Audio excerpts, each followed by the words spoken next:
There are moments when we imagine standing before Allah Subhanahu wa ta'ala on the Day of Judgment and He reveals to us dangers that were averted because of a supplication we made.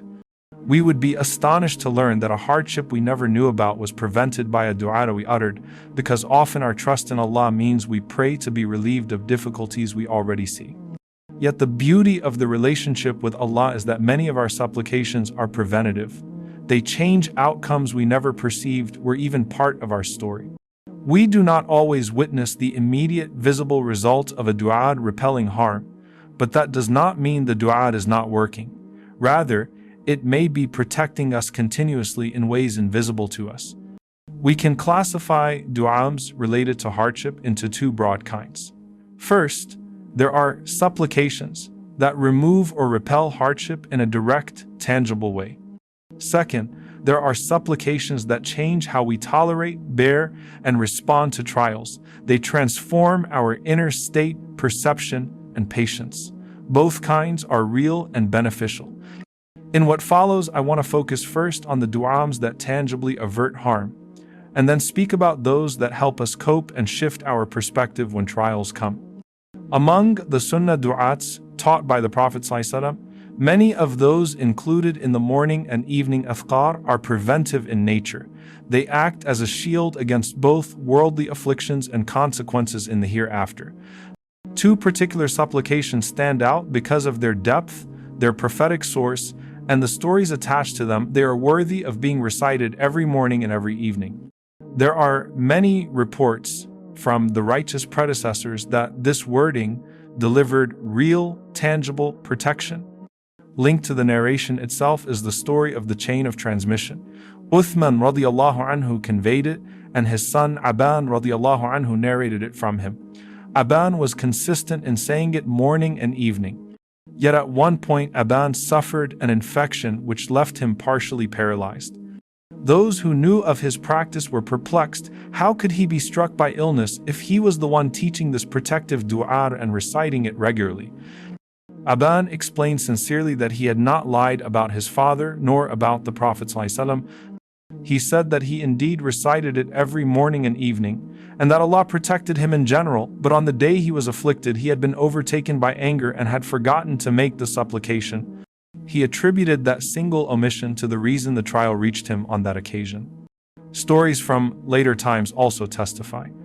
A person who faithfully recited the du'a every morning and evening once missed it and was involved in a car accident that same day, and they themselves would link the two events.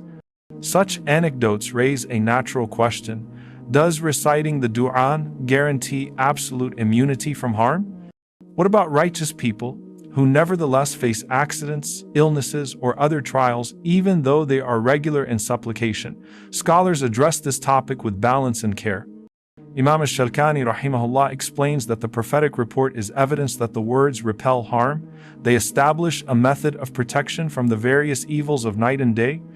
If someone says them consistently and yet experiences harm, then that occurrence is by the decree and will of Allah, and it is to be taken as a form of good for that person, provided they respond with righteousness.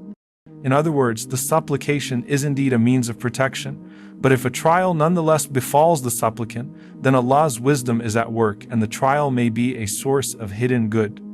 The believer who persists in the du'at is promised protection from the harmful effects of many things, but ultimate decree belongs to Allah, and His wisdom in testing is itself good for the believer who seeks Allah and responds well.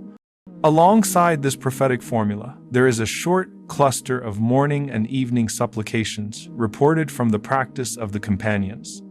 Abdul Rahman ibn Abi Bakr radiyallahu anhu reports that he heard his father reciting 3 times every morning and evening certain supplications. O Allah, grant my body well-being. O Allah, grant my hearing well-being.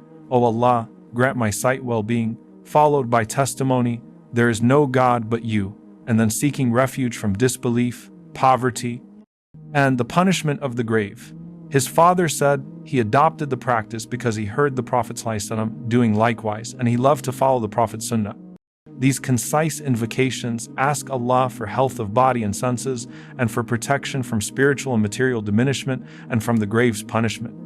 They are part of the morning and evening forte of protection against various trials. The prescribed manner for the Bismillah formula is to say it 3 times in the morning and 3 times in the evening. It functions as a proactive spiritual guard, an act of consistent remembrance that wards off harms we may never know were heading toward us. When a believer keeps this practice, they maintain a barrier of supplication between them and certain types of harm. When they lapse, stories remind us that harm may reach them, and then they gain a tangible appreciation of what their habit of remembrance had accomplished. Next, there's the most powerful supplication of relief after hardship, a dua that carries deep humility and immediate acceptance before Allah's mercy. It is the dua of Yunus alayhi salam. La ilaha illa anta subhanaka inni kuntu minaẓ-ẓālimīn. There is no God but you. Glorified are you. Indeed, I was among the wrongdoers. This succinct confession was recited by Yunus when he was in the darkness of the whale's belly, overwhelmed and desperate. Sa'd ibn Abi Waqqas radiyallahu anhu relates a story that connects this dua to Uthman ibn Affan radiyallahu anhu in a way that highlights both the devotional focus of the companions and the potency of this invocation. Sa'd narrates that one day, while walking through the masjid in the time of Umar ibn Khattab radiyallahu anh, he passed by Uthman and greeted him, but Uthman ignored him. Sa'd, taken aback, went to Umar and mentioned it. When confronted, Uthman swore that Sa'd had not greeted him. Sa'd swore that he had.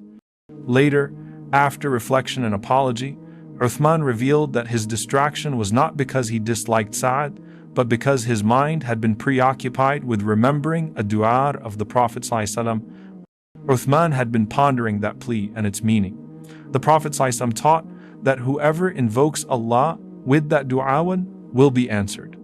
He said that no Muslim who calls upon his Lord with it in a situation of distress will be left unanswered. This is powerfully illustrated by Yunus's own story.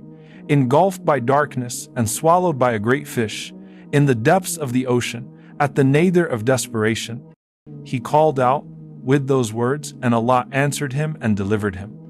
The prophetic teaching therefore frames the dua not as mere words, but as an avenue to rescue and mercy for any believer who confesses their helplessness, reaffirms God's oneness and majesty, and admits their own faults.